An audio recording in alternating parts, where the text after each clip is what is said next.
My friends, I am super excited today to be with Ashley Velvet Frost.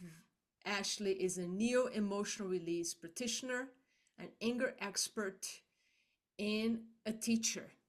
And I've been wanting to have this conversation about anger for a long time. And I connect with Ashley, and she kindly offer her time to share her expertise with us. So welcome, Ashley. So happy to be with you. Thank you. I'm very happy to have this conversation because I love anger and all emotions. So let's dive right into it. First of all, I would like to hear a little bit about your story. Like why anger? You lead retreats. If we go into your website, you post pictures there, people screaming in pillows, people doing somatic movements to release anger, and you call yourself an anger expert. So what was your journey with, I'm guessing, with your own anger that led you to really um, approach healing transformation from the angle of anger? And we're going to Yeah. explore why it's so important. So tell us a little bit about your own journey. Yeah. Well, first of all, thank you for having me. And my journey with anger started actually from a lack of anger. So I guess some people either feel it too much or too little.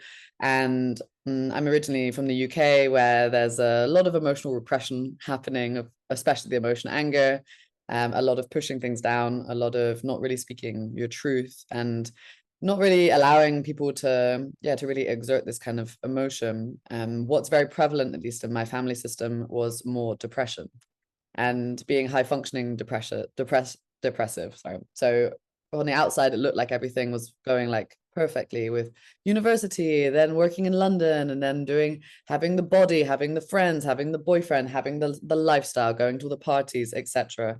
But essentially, all of this stuff was just masking a lot of pain underneath from things from childhood. I also moved a lot as a child. I had topics happen that I wasn't even aware of, that I was using, and using the external as a mask to numb and to not feel truly. And I never really understood what emotions really were. Like, they were these things that overtook me, and there was waves of sadness or joy even at times, but I never really knew how to have a relationship with them. I was very much in the masculine energy of like working, doing, planning, scheduling. And in 2018, that all exploded in my life, where I had a burnout from my work, which basically left me in bed for about 2 months, where everything that I'd used on the outside to distract myself crumbled away. And then all you're left with is yourself and your shadows and all the things that you've been avoiding. And that was really the initiation into this work. I started from that point on through necessity of wanting to feel better. I had essentially back then what people now would call like long COVID, because I actually caught a virus during that caused my body to have a shutdown. And it just left me very tired all the time, and nothing helped. No ice bathing, supplements. I did all these tests. I went to the doctor. I got told to go away from the doctor. You try and do life coaching, all of these things to just try and like patch up the holes. And in 2020, along with COVID, along with many other quite intense experiences, so quitting my job because I couldn't stay there any longer because I was still not getting better, but not really knowing where to go elsewhere. I found the training of emotional release from my teacher David, and it was the first group that he was doing. Like, I popped up in my Instagram ads, even though I'm in a different country, and it was in the town, in the city that I grew up in Germany, in Hamburg. So yeah, I was like, I think I have to be here. I was like sneaking across the border during COVID, meeting with 25 people in a room, which probably wasn't allowed at the time, but we knew that something big was happening and that we needed to be there. And the process of then learning this method, and the reason that people can be qualified to work this method, is because it's all about feeling your own feelings first. Like, you can only, and I can only hold people to the depth that I've also taken myself to. And so it was really an initiation again into emotions. And it wasn't easy. There was definitely ups and downs. Like, I had a 9-month depressive episode when I finished my training, because there was just so much coming up, like this tidal wave of memories, emotions, not really being able to handle it. And I was getting sucked into this void of apathy, of depression, of having to actually just make a choice if I want to be here in this planet. And what got me out of that was anger. And I attended an ISTA training in 2021 where they taught some anger exercises. And I was like, I think this is the first time I've ever yelled into a pillow. And that I learned it, and then it like got tucked away in my brain for a few months. And then when I was really at the peak of like the depression, I remembered these exercises, and I remembered that you can use your body to move through stuck energy. And then I suddenly had this like line in the sand moment that it's time to take responsibility and not wait for something on the outside to give me the permission to heal, like a doctor's diagnosis, medicine, someone else telling me you're going to be okay, and actually just start taking action and implementing. And so for the next year, I was doing every evening embodiment, movement, shaking, crying, yelling, screaming, holding myself, anything you can think of. It's a lot of things. If you go on my Instagram now, like there's lots of videos with very basic moves, actually. Like none of this is rocket science. It's actually just simple. Can I give my body permission to express authentically? And even if that's just very gentle, even if that's very wild, can be everything in between.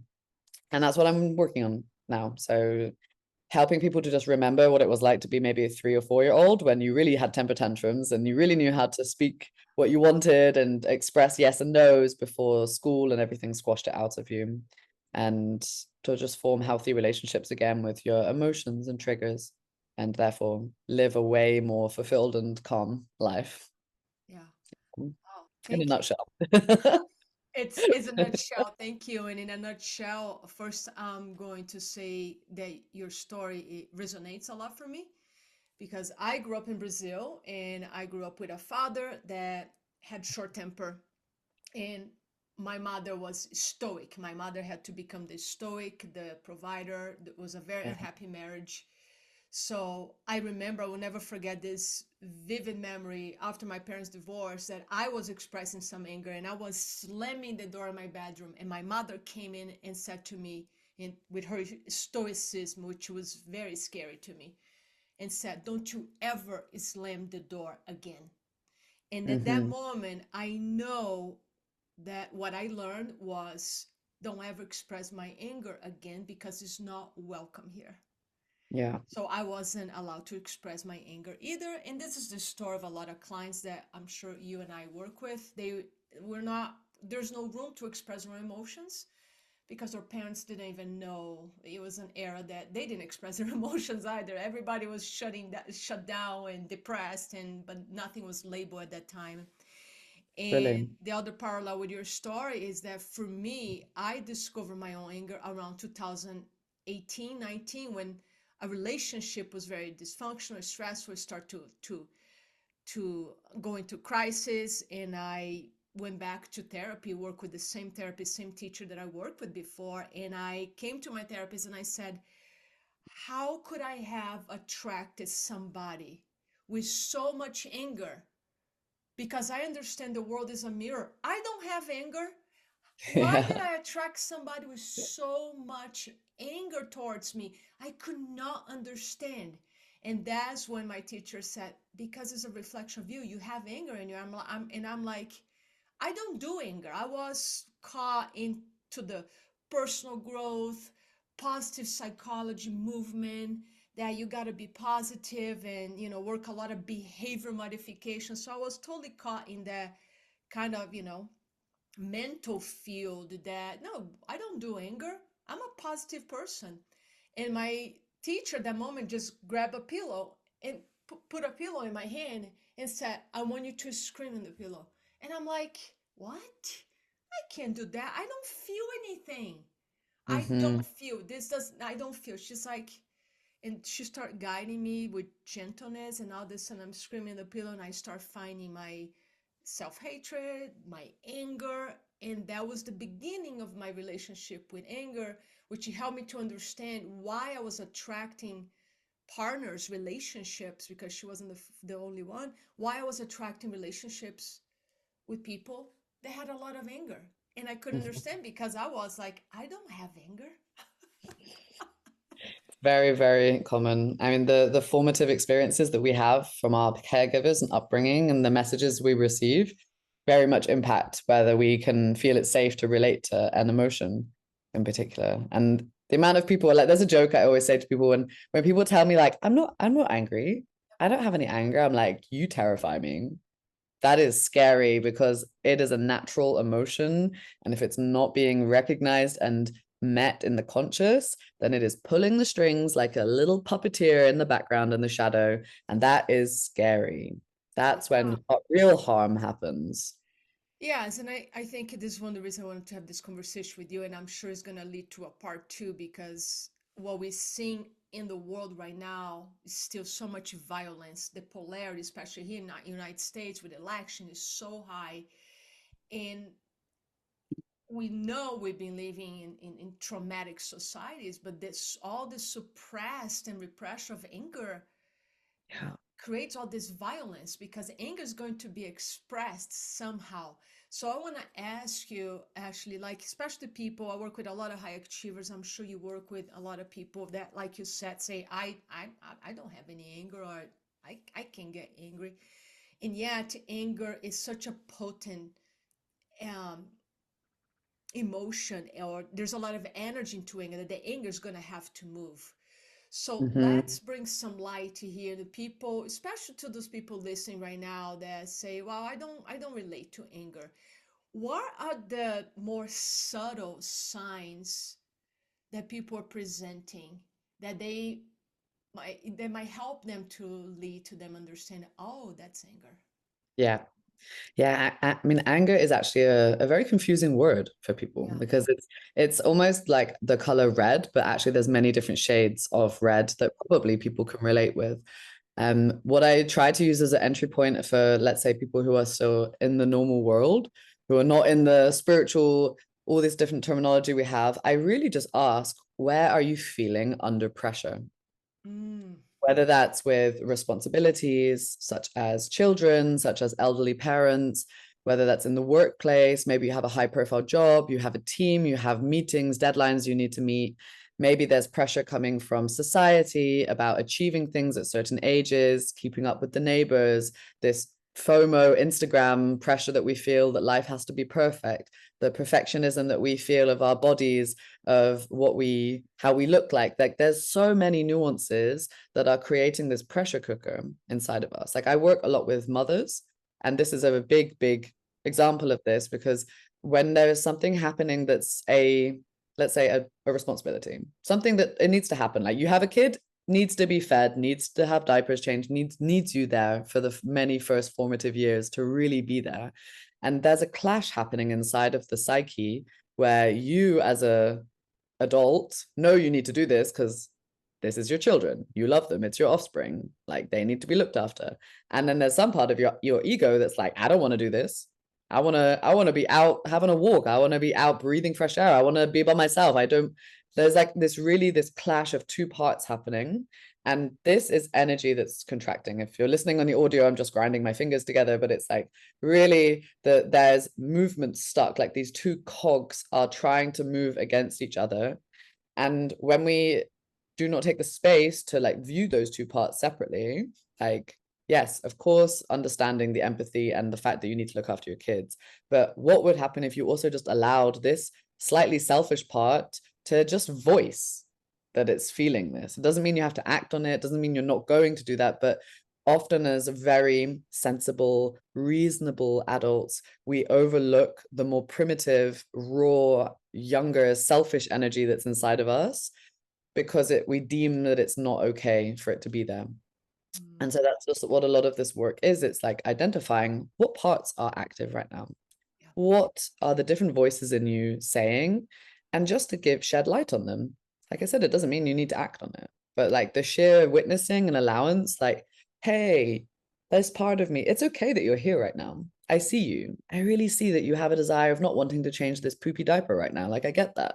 And then like having this dialogue that's going on, like we work with internal family system a lot with emotional release, and using things like the voice is very, very helpful because the voice is in essence like I've worked a lot with David Bedrick, and he uses the phrase radical soma. So when there's processing happening, you use also your face and your voice and your movement and your breath. Like the body wants to move this energy, which is emotion, out. And even like right now, we are doing emotional release. Like I am making sounds with my vocal cords that are vibrations moving up and out through my breath, through my voice. You and I have just collectively agreed that the sounds I'm making have particular meaning, and therefore, like our brain is more involved. But actually, if you're feeling something, there would be no difference than me sitting here and being like blah, blah, blah, blah, blah, blah, blah, blah, like gobbledygook, because it's actually still energy and sound leaving the body. And that's what I kind of love. Like we don't always need to have so much complicated reasoning and like labels on everything. Like, oh, this is exactly what I'm releasing, and this is the meaning of this. And because our mind is very clever, our ego is always trying to find ways to protect us, and that's not a bad thing.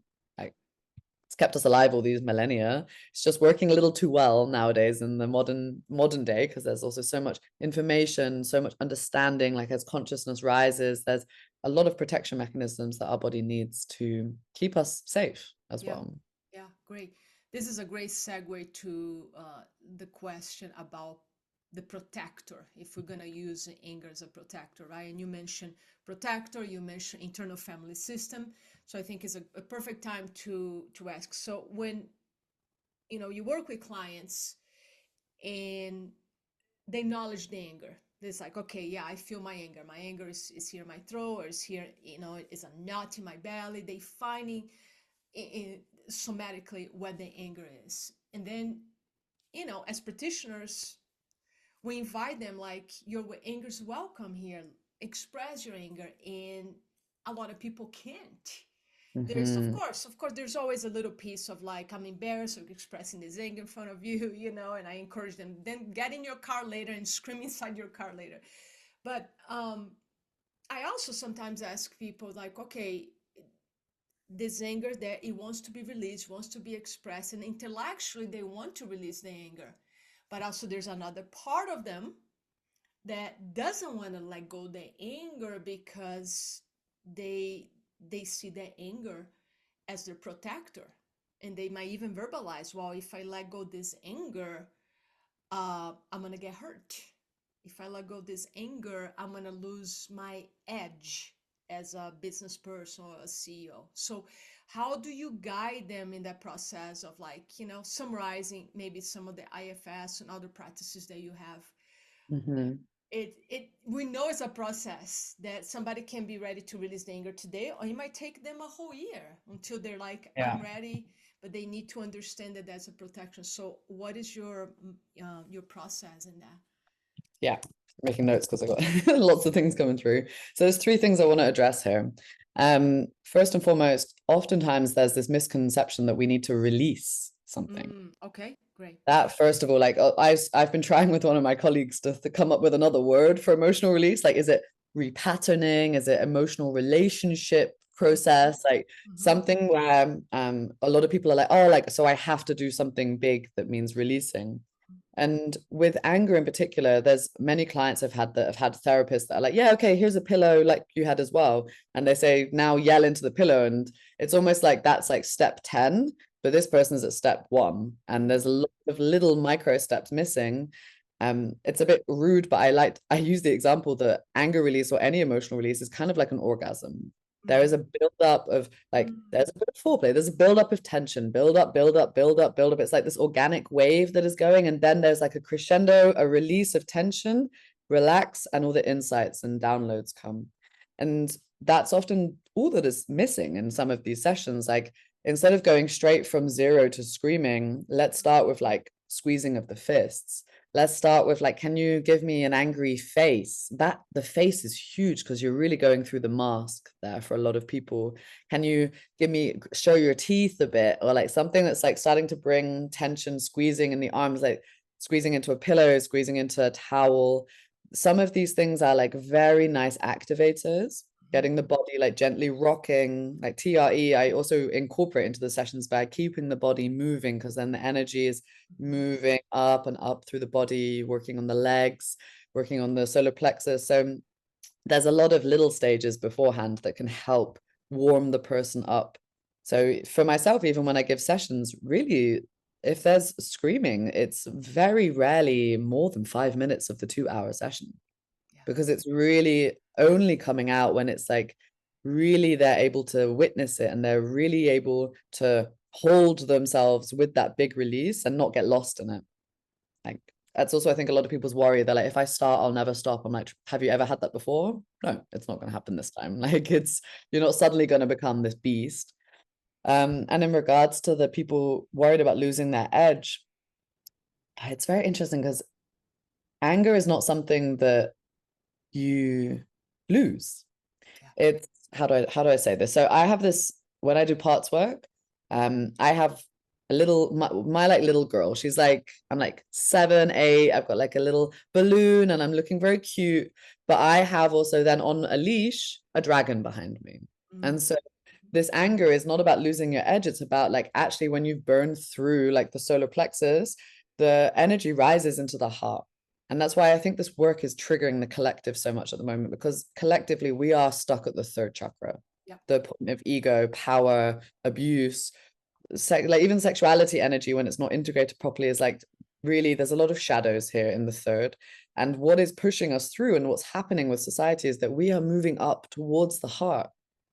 And you can't go top down like the love and light communities are trying to do. It goes bottom up. That's how Kundalini energy is rising. So I really, because yesterday I was talking to somebody and they're like, you're doing something that not many people are really talking about. Like, no, there's not that many anger specific people working out there right now. Like, if there are, please send them to me. I'd love to have more brothers or sisters in this mission with me. But I think it's really because it's something that's like what we're all aspiring for is to come more into the heart. So why I say this is because the aspect of my anger is always there to protect what I care about. And so whenever I need it, that dragon can come through, but it doesn't mean that the dragon always needs to be there.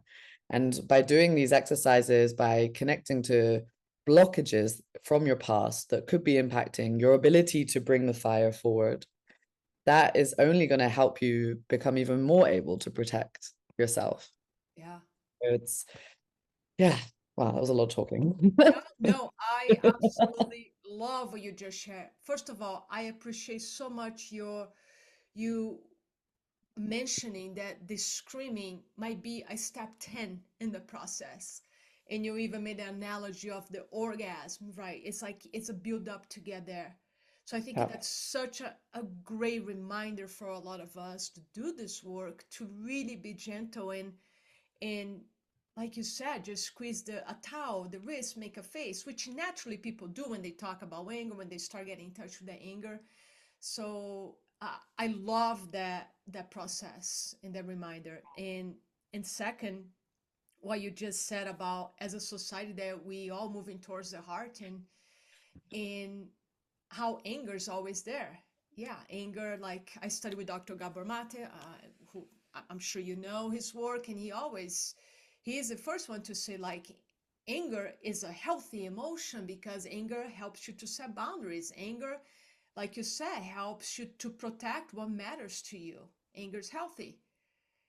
And this is not about getting rid of anger at all. It's just like you said, it's about not letting this dragon dominate our lives and being always running the show. And we learn how to build a relationship. I think it's great what you say, we overuse this word release because that's what we taught, and like language, we just adopt other people's words. And I think it's a great idea to like, do we want to keep using the word release, or maybe the word relating, relationships, building a relationship with the anger instead of, because release, a lot of people have this misperception also that is, I'm gonna get rid of this.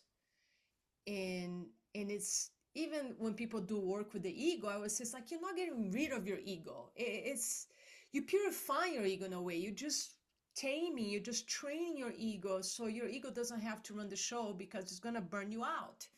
yeah, And you experience this yourself. I work with a lot of people. I get phone calls. Even yesterday, I got a phone call from a mother, from a business woman, an executive that is burnout, is experiencing a lot of digestive issues. Nobody can explain why. And she's always, running, taking care of children, their husband, their finances, the business. And I can tell she's burning out because she's running in this energy, and she recognized that she needs to go deeper than, doing talk therapy, let's say. Yeah. So I love what you just share. Let's go to this place of like, let's build a bridge, because my interest is always my passion, and I believe is the passion of a lot of us doing this work, is to get people to reach their heart center and to really start expressing themselves, expressing their gifts to the world from the heart center and not from the solar plexus. So, how can we use anger as a bridge to our heart?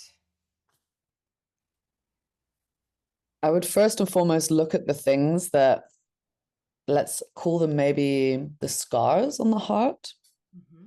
moments or things, because sadness and anger, you cannot unpick them. They are very, very interconnected. And a lot of things that are stopping us from going into the heart are past transgressions, past occurrences, things that we're still holding grudges, that we're still holding judgment, whether towards ourselves of what things we did, whether it's towards other people for having crossed our boundaries, having not been able to meet our needs. So a very pivotal process I also do with the retreats is actually we do a day of sadness before we even go into any anger, because it's really time to look at also what am I still holding on to? What is stopping me in being able to relate with other people now? So a really beautiful, I don't know, you probably know like aspecting, like the exercise you can do where you're like, for example, in the retreats, we do this together with a partner where you're talking at them as if it's somebody else, like a constellation, but you can do this. And I do this a lot when I'm driving. I do this a lot when I'm in my room. I sit on my bed, put a pillow in front of me and talk to it out loud is the crucial part. Again, the voice. For many years, I intellectualized a lot of psychology. I was like, yeah, but I'm meditating with my inner child and I'm thinking of her and I'm looking at a picture of her, or I'm thinking of conversations that I wanted to have with people where I need to tell them that I'm disappointed or sad at them. But only when I started using the voice did I really notice the actual cellular shift of letting go. It's very, very powerful. So that's like first and foremost, like make a list of everything from your past that you still hold a contraction towards, everything that feels still a bit ugh, uncomfortable, cringy, sad, regretful, guilty, and use it as a to-do list. It's like, okay, at some point I probably need to look at these topics, call it like the inventory of the shit. Like, Mm-hmm. okay, if I've got some time for some shadow work, which one of these are jumping out at me now? Okay, like what do I need to work through of this that is still bringing discourse inside of me as opposed to closure? Because also closure is never going to come from the outside, Yeah. Yeah. and only waiting for the conversation, for the other person to be ready, for the right time, for the right words is actually just outsourcing your power and your responsibility, and leads to a lot of disappointment. Yeah. Yeah. I love that you really emphasize the importance of voicing that. How, and it's interesting because if I am feeling anger, or I witness this with my own clients too, when we find anger, a lot of times is in the throat. Yeah. And and then that question's like, what would the anger say? Like, Mhm. let the it. So it's interesting because the intelligence of the body shows us like you need to voice it. That's why we feel that knot on the throat. Yeah, especially And in the jaw, a lot of people having yes, tightness, tightness. TMJ, Mhm. neck issues, migraines. This is very common areas of anger, because it's really the words that are held back, whether it's your truth, whether it's feelings like words you didn't express or sadness you didn't say. Yeah. Yeah, that's big in somatic work for sure. Um, I read one of your posts that says perfectionism is anger burning underneath. Hmm. I want us to go there for a few minutes because, especially in this, I don't know where you are, but here in America, it's what is glorified here is high achievement, Yeah. hustle culture, push, push, push. And there's a perfectionism there. I certainly found my perfectionist not that long ago that I was being a perfectionist with my healing work. I had to heal in a perfect manner. Or even my own connection with the divine, what I call God. I'm like, I need to do perfect by God. So all this kind of myths and misperceptions. So I found definitely perfectionism inside me. But I love that. Perfectionism is anger burning underneath. Talk more about that. Mhm. Yeah, so perfectionism is this perpetual seeking for a standard that can never be achieved. That's the definition of perfect. It is utmost perfection, which means literally nothing could be improved, which is impossible. Yep. And so again, there's this conflict going on in the psyche of like more, more, more. And when I do this, I will feel good. When I achieve this, I will feel good. And that's what you often see in society of working, that you're working for the weekend or you're working for your vacation, you're working for the next car, the next house that you want to get. Is it better than the neighbors? Am I keeping up with the Joneses? Like in America, especially, like it's the American dream Yeah, to work until 65 and then die 7 years later. Amazing. exactly. Yeah. Wow, what a plan. Yeah, I so yeah, it's really this unattainable standard creating a lot of friction inside and what's motivating us to be getting those standards. Like it's often truth that's not ours. It's like the society, what other people tell you is supposedly valuable, supposedly noteworthy. And that is again, if you're not doing something from your truth, the option of autonomy is being how do I say this? Like it's at play. Like I'm not actually choosing this, but I'm doing it. Yeah. Is this my path? Do I want to sit behind my computer for 8 hours of the day with a lunch break and then drive an hour home and then have a few hours of my day? Like most of the human psyche does not want to do that. Like we are essentially just very evolved monkeys that want to eat berries, Yep. hang out, have sex, sit in the sunshine. Like really that's what our bodies are built for, but our minds and society that's formed around us is like more and more moving away from our natural state. And that creates again discourse inside the body. Yeah. And I'm not saying you have to go run away to a beach, but at least like honoring the fact that there are parts of you that do want to do that and just ignoring them doesn't mean they go away. Yeah. They just start festering in the background and becoming gargoyles with big bulges and ugly teeth and like the deep sea animals that you see. Like that's also representative of like what's going on beneath the surface of your body. Like we see the nice corals and the beautiful rainbow fish, and then you go a bit deeper into the depths where no one can really go unless you actively want to go down to the depths. And what do you find? Yeah. Some ugly things. I love that. It it brings this insight as you speaking that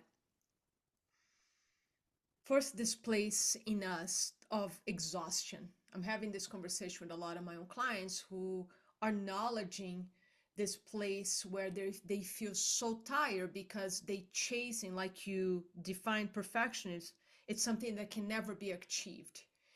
And in this chasing the perfect whatever the thing is, it leads us to this place of exhaustion. And the more we ignore this exhaustion, in a way, the anger we're gonna get, because there's a part of us like, hey, I'm tired, can you honor that? I am exhausted. I have cried of uh, when I connect with that part. A part of me that's like my little girl that just like, can we just please go to the beach and play a little bit? Can we take a break? I don't want to do this anymore.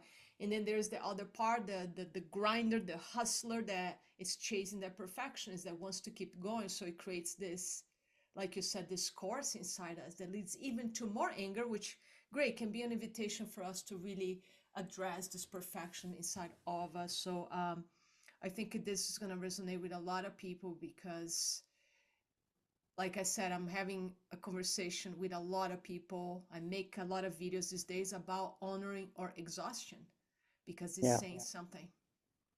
thrilling. Yeah.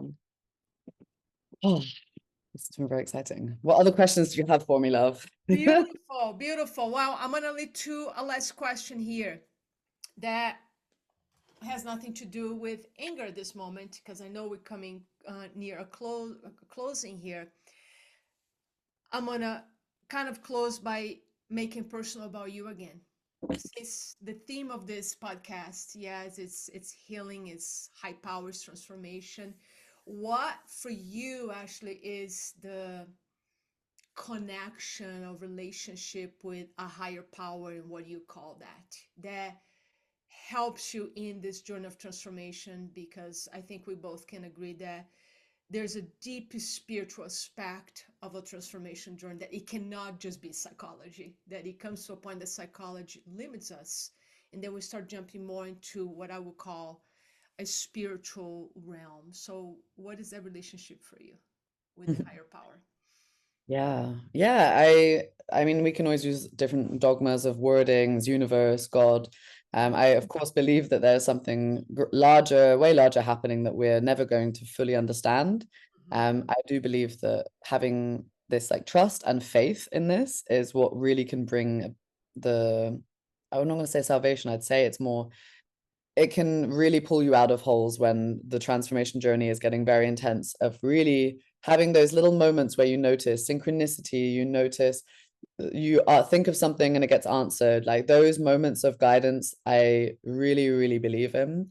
For myself, the I have a lot of in my journey, a lot of Kundalini yoga has helped me excessively, because there I really feel that my soul is getting worked on, Mhm. that the channeling of energy, whether it's in the auric field, whether it's on the different bodies, whichever whatever wording you want to use, but that there's through simple body movements, mantras, meditation, really able to reach states that you can't feel by just going for a massage. And I leave those classes and my practice every time like something got sewed back together energetically. And it's been deeply supportive of the process. Like I highly am an advocate of an allied health approach. Like if you need antibiotics, go get them. If you need a psychologist, go to one. Like I also have a therapist, but I also have a body worker. I also have an acupuncturist. Yep. I also do my own emotional release work. It's all like hand in hand going together. And it's just something that, in my opinion, can't be missed out. You need to tend to the spirit in whatever way that looks like for you, ritual, routine, prayer. Meditation is a prayer. Like what you say, affirmations is technically a prayer. It's like you're making spells, you're spelling out words. Like it's all, whichever school of thought you belong to.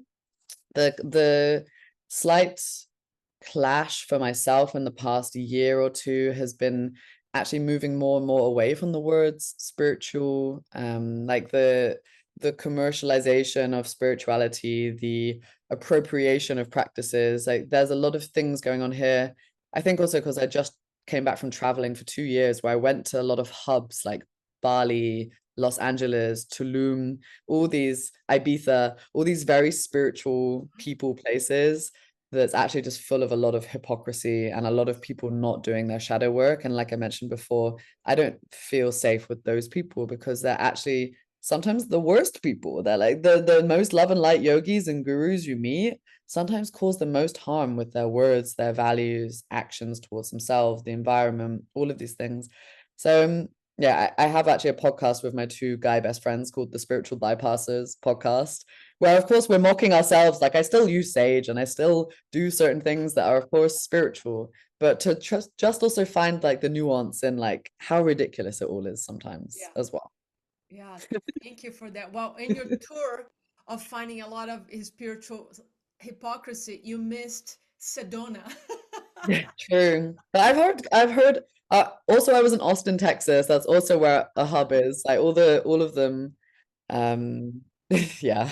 Yeah, yeah, we're not gonna get into the conversation right now, but I agree with you. There is tremendous danger in spiritual narcissism.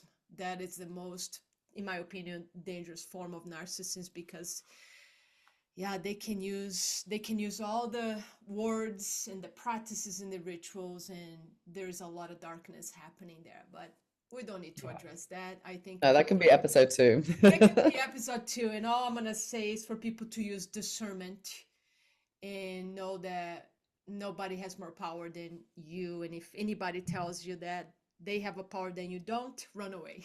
Run from those people. Yeah, it's anyone who's not letting you tap into the full authority of what your body and intuition is telling you.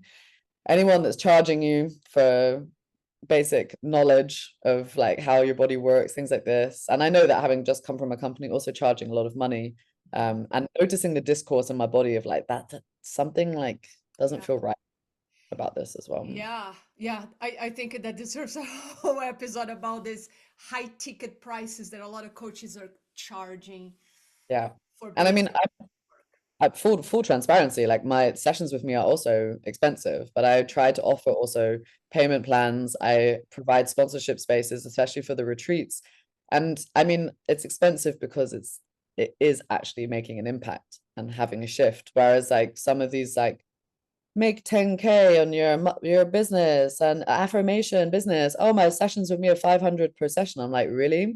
Yeah, yeah. Like those times, and I have a lot to say about the goddess circles, the feminine embodiment coaches who are not talking about the real shit that's going on in the world. That can be episode 2, Alex. Let's do That can that. be episode. I think that needs to be episode 2 because we've seen so much of this movement of the feminine.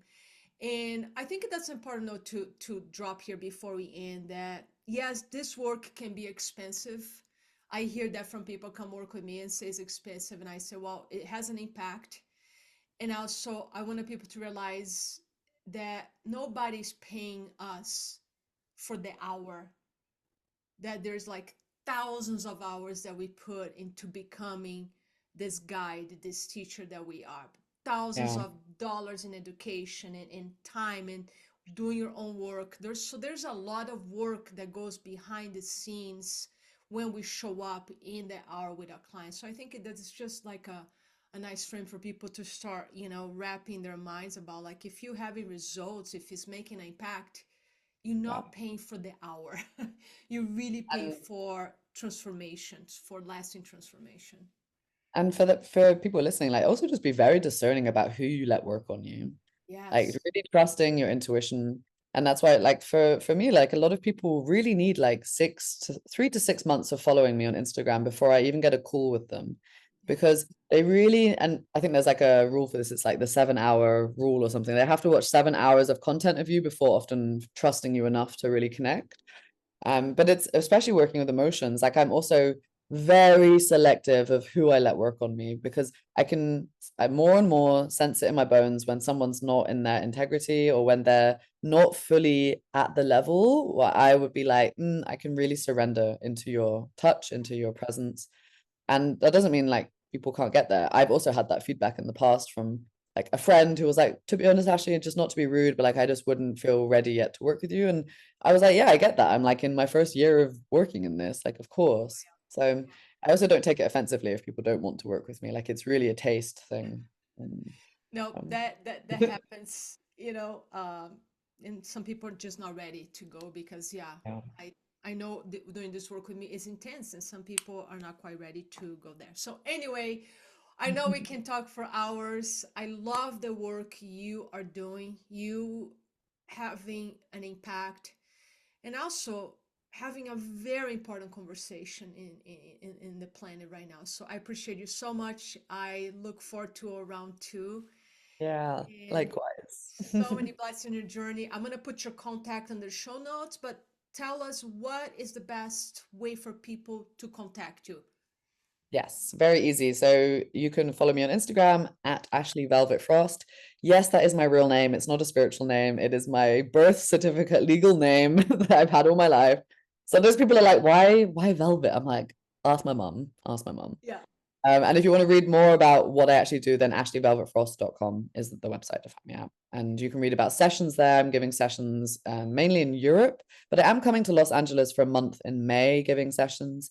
I also work online. The method works very effective, even if you're not touching someone's body. You're still very easy to guide them down into processes.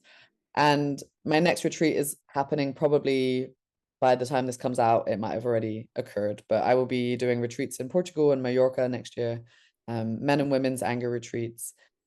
So just keep an eye on. You can sign up to the newsletter and you'll get information of when the spaces are coming available.